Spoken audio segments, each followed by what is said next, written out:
The rain arrived like cavalry at dawn, spears of water rattling the heather and hammering the slate turrets of Balmoral until the gutters howled. Somewhere beyond the deer park, gusts howled at 90 miles per hour, snapping birch limbs and flipping road signs like tiddlywinks. Inside the castle's granite heart a corridor lamp flickered, hissed, and died, the first casualty of Storm Floris, christened only yesterday yet already clawing at Aberdeenshire with amber warning ferocity. At 7:13 the duty factor pressed send. One stark sentence fired across social feeds, palace letterhead stripped to its bones, Balmoral will be closed to the public today. Please do not travel. Tickets refunded, dreams dashed, coaches rerouted before they'd cleared the Forth Bridge. For the second summer running, the estate that normally invites tourists to stroll royal lawns slammed its gates and told the curious to stay away. Ravishing, yes, except this time no trumpets, no tartan pageantry. Just gale force paranoia and a king who refuses to let visitors dodge falling fir branches under his watch. Charles III was still in Birkhall, the neighbouring manor he calls his dear haven, when the Met Office graphics spiked blood orange across the Cairngorms. He skimmed the advisory amber for wind, yellow for inches of rain, and murmured something about Shakespearean timing. Because Balmoral, for generations, has been the Windsor's summer stage set, grouse crack at dawn, corgis chase scents along the River Dee, picnic tables groan beneath clotted cream scones. Yet today the estate looked more Ragnarok than royal retreat. For staff, closure triggers an ancient, almost military choreography. Chauffeurs moved Range Rovers under the shadow of the stable eaves, gamekeepers checked red squirrel hideouts for loose roofing, security teams double-latched the wrought iron gates on the South Drive. Photographers love that angle during heat waves, but a single stray branch could spear a bonnet. Meanwhile the public room stewards, those guides who normally escort visitors past the salmon-pink drawing room, lowered shutters and folded souvenir tea towels into crisis boxes. Wind, not war, one muttered, but treat it like both. Up in the grand ballroom, that cavernous space finally opened to paying guests only last year, echoes lingered from tourist chatter that abruptly ceased at breakfast time.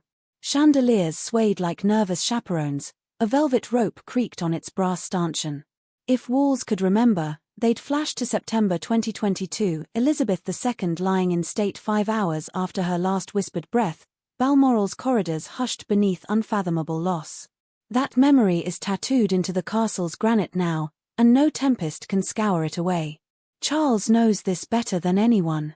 He referenced it last autumn inside Holyrood, voice quivering as he admitted Scotland cradles the monarchy's most sacred heartbreak. So when officials asked whether to keep the estate partially open, just the gardens, sir, lower risk, Charles raised a hand. Absolute closure. Because storms here do not only threaten foliage, they claw at sentiment, tug open raw stitches of grief. He will not allow Balmoral's first public summer after his mother's death to be remembered for flying slate shards and panicked evacuations. Ironically, the kingdom south of the Tweed is sweltering under talk of a 39 degrees Celsius heat plume due later this month, but the Highlands bow to different gods. Floris, sixth named storm of the 2024-25 season, chose brazen timing, a Monday in early August, tourist high tide, when ticket revenue and shortbread tins keep estate books balanced. Cancelled day passes cost thousands, yet Charles never blinked. The Windsors no monetary optics, better refund than risk a casualty photograph with a toppled oak framing the ballroom's French doors. Inside Birkhall's study, Camilla traced her finger over the weather map while Charles's private secretary listed knock-on effects, rescheduling tomorrow's garden volunteers, alerting suppliers who were due to restock the coffee shop, drafting a thank you for visitors' patience. Camilla, queen of soft power small talk, suggested sending each refunded guest a digital postcard of the ballroom. Charles half smiled. He remembers his mother's habit of mailing handwritten apologies when royal engagements up north succumbed to fog. And what of the heirs? William, Catherine, and the children remain farther south, their own vacation start delayed by the unresolved property chess game swirling around Adelaide Cottage and Fort Belvedere. Yet even from Windsor the Prince of Wales tracked the storm app, watching Floris spiral close in on ancestral refuge. George looked over his father's shoulder. Is Granny's river flooding? William could only promise they'd check. He remembers childhood summers wading that very river, the Queen's corgis barking at splashing cousins. He knows how thunder amplifies inside those memories, making granite feel porous and ghosts more vivid. Among Balmoral's staff, radio chatter filled gaps tourists usually occupy. Lodge 20 reporting crackled one voice, Craigowan, the 7-bedroom granite house where the late Queen traditionally spent early July while tourists still wandered the castle lawns. Empty now, its windows rattled like glasses in a train buffet. Another voice from Glenmuick said the boardwalk was already half submerged, the mountain rescue team preemptively strung safety lines. The estate is 50,000 acres of pine, heath and river. Storms don't merely rake one facade, they punch every valley. The closure also scrambles political diaries. Charles was due a low-key audience with Scottish civic leaders later in the week, a chance to soothe nationalist tensions before next spring's independence referendum rumblings spike again. Floris may delay the quiet lunch, but advisors whisper the optics could flip. A monarch wading knee-deep in recovery briefings demonstrates hands-on stewardship of his beloved northern realm. Through all the meteorological drama, locals nod, shutdowns happen, weather rains. But for tourists clutching timed tickets to glimpse the ballroom's chandeliers and the gilded gallantry of a castle that anchors royal mythology, today's alerts feel like personal affront.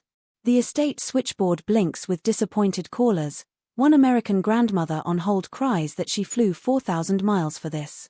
The operator apologizes, offers refunds, repeats the king's message, stay safe. It sounds both practical and paternal. Charles has adopted his mother's stiff upper lip cadence, but crisis reveals a softer bark.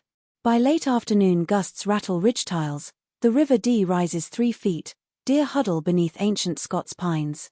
Estate electricians run generator tests, communications staff draft tomorrow's update, monitoring conditions, hope to reopen Wednesday. Yet everyone quietly knows the castle normally closes to visitors on the 10th of August anyway, before the royal migration north. If Floris lingers, 2025's tourist window might already be over.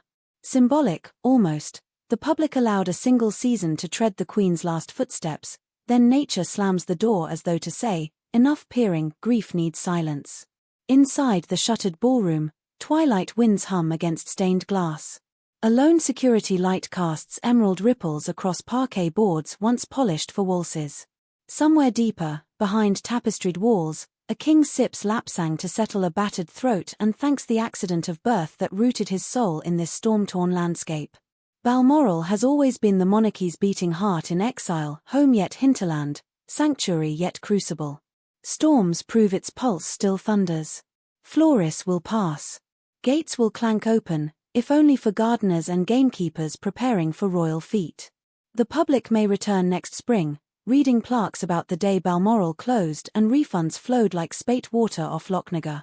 Some will grumble, many will nod, knowing Scotland writes weather in capital letters. And those who remember the Queen's gentle smile on that last September morning will sense, perhaps, that the very granite missed her too hard today to entertain strangers. But what do you make of Balmoral's sudden lockdown? Sensible stewardship or overcautious theatrics? Does a monarchy built on pageantry owe tourists the show even when the skies revolt, or is protecting legacy and life the only story that matters? Drop your verdict below, this channel thrives on your insight. While you weigh the wind against the crown, tap like, subscribe, ring the bell. Storms may fade but royal drama never forecasts sunshine for long. Stay safe, dear viewers, and spare a thought for the lone steward folding cancelled tickets under Balmoral's flickering lamps, guarding memories until the heather dries and the granite exhales peace once more.